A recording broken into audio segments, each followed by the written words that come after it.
Kalau nggak percaya bisa tabayun langsung ke bapaknya, ke mbaknya tersebut, atau mantan-mantan jokam, atau kepada jokam-jokam yang masih bunglon. Sama bunglon-bunglon tanya, tahu cerita saya itu seperti apa. أعوذ بالله من الشيطان الرجيم. Bismillahirrahmanirrahim. Assalamualaikum warahmatullahi wabarakatuh. Wabihi nasta'inu ala umuri dunya waddin. Assalatu wassalamu ala asrafil anbiya'i wal mursalin wa ala alihi wa sahbihi ajma'in, amma ba'du. Para pemirsa yang dirahmati oleh Allah, di video kali ini saya mau bercerita tentang pembunuhan karakter kepada para mantan Jokam 354. Hal ini sudah menjadi kebiasaan buruk Jokam 354 atau pengurus untuk membunuh karakter para mantan yang hijrah dari golongan mereka. Sering kita dengar bahwa seperti Pak Kolil yang digosipkan atau diisukan ingin menjadi imam, kemudian Pak Taufik pun juga, bahkan naudzubillah menjalik, seperti memperkosa santri-santrinya, kemudian pengen jadi pengurus, teman-teman yang lain pengen jadi pengurus tapi tidak keturutan. Bahkan saya pun juga mengalaminya ternyata. Bahkan saya sendiri pun diisukan ditolak cintanya oleh akhwat Jokam. Naudzubillah, lucu sekali. Ceritanya seperti ini. Kemarin saya bertemu dengan pengurus di Muhammadiyah. Kemudian beliau itu satu sekolah atau satu instansi dengan Rokyah atau Jokam 354 di daerah saya sini. Nah, kemudian beliau bertanya kepada orang tersebut, temennya tetangganya sampean ada yang sholat Jumat ikut saya loh. Maksudnya saya sholat Jumat di masjidnya Muhammadiyah, seperti itu. Loh iya, itu dulu ikut Islam Jamaah atau ikut Jokam, terus sekarang sudah keluar karena cintanya ditolak.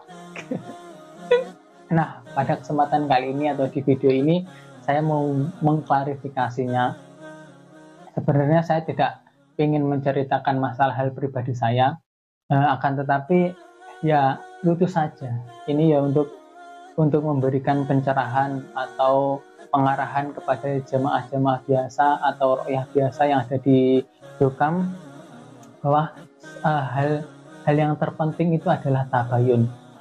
Diri saya sendiri loh ini tidak kenal sama beliau sebenarnya, tidak pernah ngomong secara hal intensif sama beliau, itu nggak pernah. Nah, tapi kalau sudah berbicara ini, nah ini kan pasti disebarkan oleh para pengurus. Ya gimana lagi ya, memang ya kebiasaan buruk Jokam kan memang seperti itu.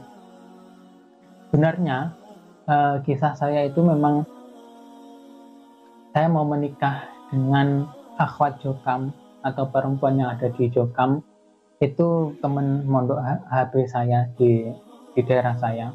Saya sudah ke rumahnya, sudah ngomong ke orang tuanya.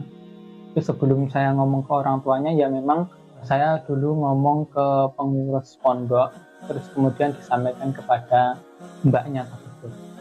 Kemudian mbaknya tersebut kan masih bimbang, karena saya sudah diisukan terpengaruh.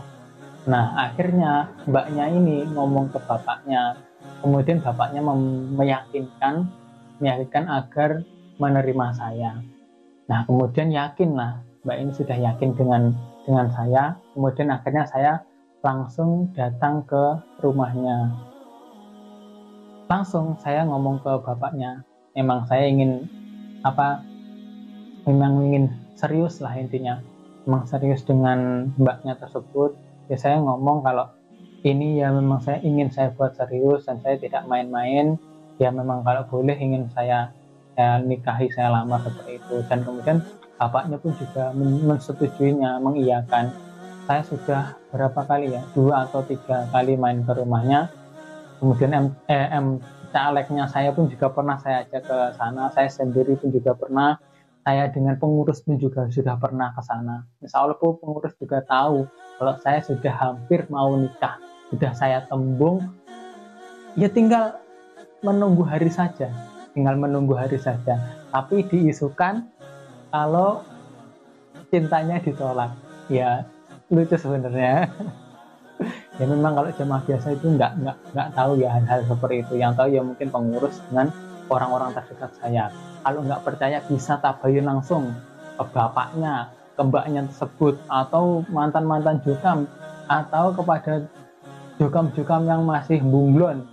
Mau bunglon-bunglon tanya, tahu cerita saya itu seperti apa. Ya saya pun bimbang. Saya itu sangat galau sekali. Saya sangat berminggu-minggu itu pusing.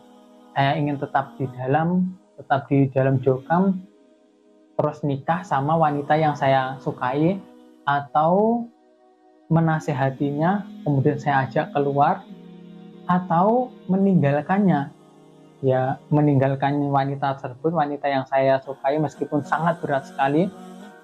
Nah, saya itu istikharah. Saya pun juga setelah istikharah pun juga tanya-tanya kepada teman-teman yang sudah hijrah, ini bagusnya seperti apa. Kemudian saya dinasihati, memang kalau mungkin nanti tetap di dalam, ya sulit untuk berdakwah di dalam. Ya karena kalau memang betah ya di dalam, tapi memang karena rumahnya pun itu dekat dengan masjid, terus kemudian juga sangat paham dengan doktrin yang ada di Jokam, itu sepertinya agak sulit.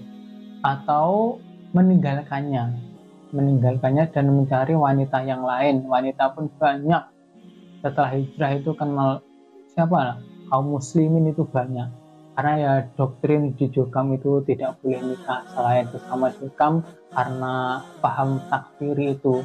Saya hijrah itu ya memang karena meninggalkan paham takfiri, menganggap kafir orang selain golongannya, dan tidak boleh nikah dengan orang selain Jokam ya karena mereka kafir.